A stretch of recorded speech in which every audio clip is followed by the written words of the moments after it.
Hello students, आज हम देखने वाले हैं कक्षा 10वीं का गणित। इसमें आज हम अध्याय 3 जिसका नाम है दो चर वाले रैखिक समीकरण युग्म, इसके सवालों को हल करेंगे। तो वीडियो स्टार्ट करने से पहले यदि आपने अभी तक हमारे चैनल को सब्सक्राइब नहीं किया है तो सब्सक्राइब कर ले और बेल आइकन को प्रेस कर दे ताकि आने वाले हर वीडियो का नोटिफिकेशन आपको प्राप्त हो सके।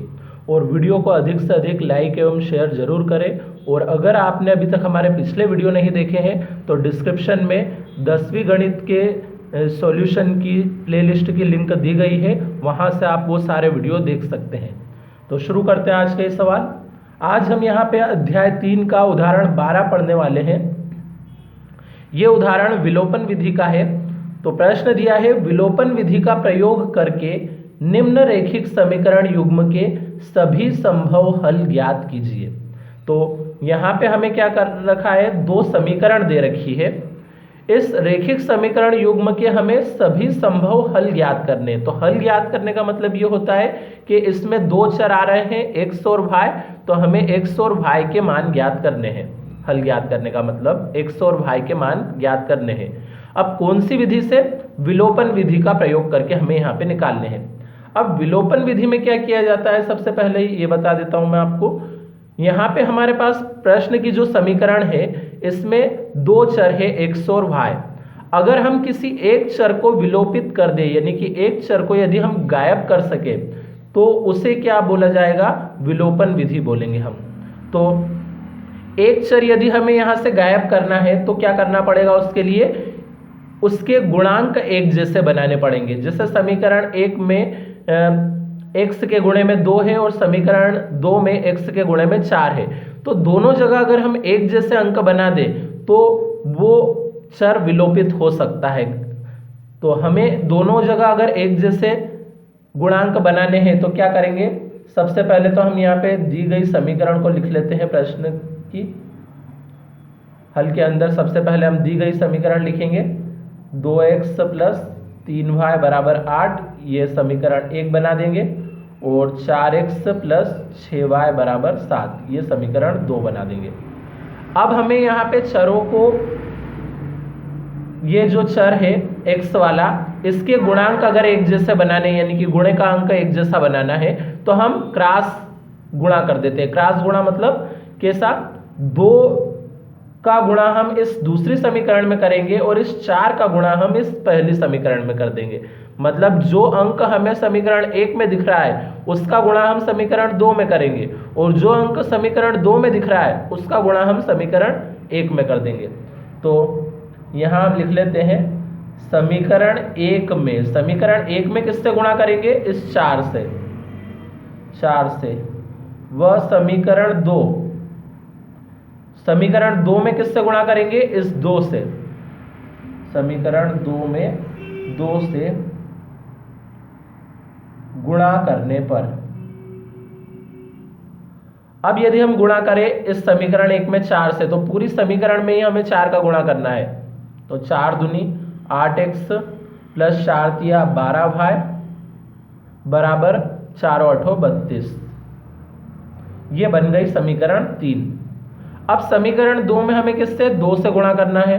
तो अगर यहाँ पे 2 से गुणा करते जाए तो 2 चौक 8x + 2 छंग 12y = 2 सती 14, ये समीकरण 4 बन गई। अब समीकरण 3 में से समीकरण 4 को यदि हम घटा देंगे तो हमारा यहाँ पे एक चर विलोपित हो जाएगा। तो समीकरण 3 में से समीकरण 4 को घटाने पर, तो घटाने के लिए हम पहले दोनों समीकरण को यहाँ पे लिख लेते हैं एक बार और। ये हमने समीकरण 3 लिखी और उसी के नीचे ये हमने लिख ली समीकरण 4। अब समीकरण को घटाना है तो हम क्या करेंगे? सबसे पहले नीचे वाली समीकरण के चिन्ह बदलेंगे घटाने के लिए।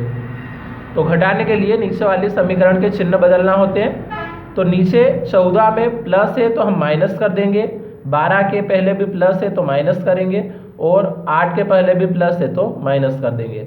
सबके हमने चिन्ह बदल दिए। अब वैसे तो एक चर विलोपित होता है किसी भी सवाल में, लेकिन यहाँ पे इस सवाल के अंदर दोनों चर विलोपित हो जाएंगे। तो जैसे ये 8x प्लस का है और ये 8x चिन्ह बदलने के बाद माइनस का हो गया, तो प्लस वाली संख्या से माइनस वाली कट जाती है।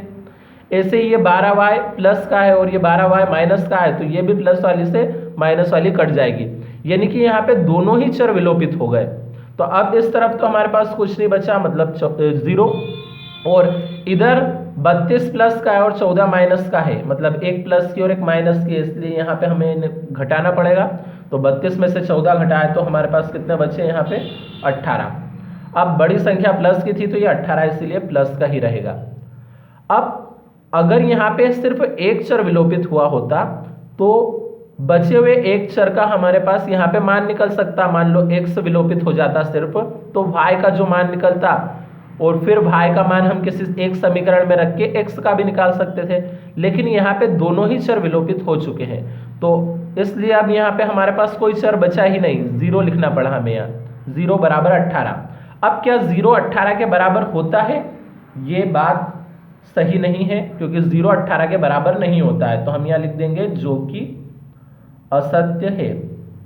अब यहाँ पे आई हुई ये बात असत्य है, इसलिए इसका कोई हल नहीं निकल पाएगा। तो अब हम यहाँ पे क्या लिख देंगे, हमसे क्या पूछा था प्रश्न में कि सभी संभव हल ज्ञात कीजिए, तो इसके हल कब निकल सकते थे? जब कोई एक चर विलोपित होता, सिर्फ दूसरा बच जाता तो उसका हल ज्ञात हो जाता, लेकिन यहाँ पे दोनों ही चर विलोपित हो गए हैं, इसलिए इसका हल ज्ञात नहीं होगा। तो अब हम यहाँ पे सिर्फ लास्ट में अब लाइन लिख देंगे, अतः दिए गए समीकरण युग्म का कोई हल नहीं है। तो इस समीकरण युग्म का कोई हल नहीं आया, मतलब कोई x और y के मान यहाँ पे ज्ञात नहीं हो पाए। तो ये सवाल हमारे यहाँ पे कंप्लीट हो चुका है। अब चाहे तो आप इसका स्क्रीनशॉट ले सकते हैं यहाँ से, तो पहले आपने यहाँ तक ले लिया होगा, उसके बाद ये लास्ट की लाइन। तो अब मिलते हैं अगले सवाल के लिए अगले वीडियो में, तब तक के लिए धन्यवाद।